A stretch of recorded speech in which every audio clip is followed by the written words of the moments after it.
നമസ്കാരം. പ്രധാന വാർത്തകളിലേക്ക് സ്വാഗതം.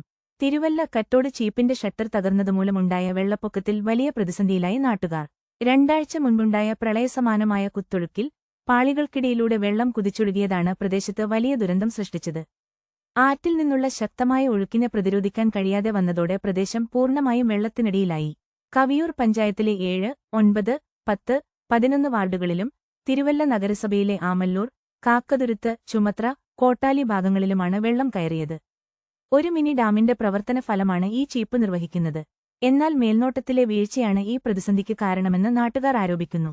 അറ്റകുറ്റപ്പണികൾ കൃത്യസമയത്ത് നടത്തുന്നതിൽ നഗരസഭയും പഞ്ചായത്തും പൂർണ്ണ പരാജയമാണെന്ന് പ്രദേശവാസികൾ കുറ്റപ്പെടുത്തുന്നു. ആറ്റിലെ ജലനിരപ്പ് താഴ്ന്നിട്ടും ഷട്ടറിന്റെ തകർച്ച മൂലം കവൂരിലെ 2 വാർഡുകൾ ഇനിയും വെള്ളത്തിനടിയിലാണ്.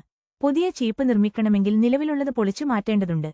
എന്നാൽ ബദൽ സംവിധാനങ്ങൾ ഒരുക്കിയില്ലെങ്കിൽ വൻതോതിൽ കൃഷിഭൂമിയും ജനവാസ മേഖലകളും വീണ്ടും വെള്ളത്തിൽ മുങ്ങുമെന്ന ആശങ്കയിലാണ് നാട്ടുകാർ. കൂടുതൽ വാർത്തകൾക്കായി ഈ ചാനൽ സബ്സ്ക്രൈബ് ചെയ്യൂ. നന്ദി, നമസ്കാരം.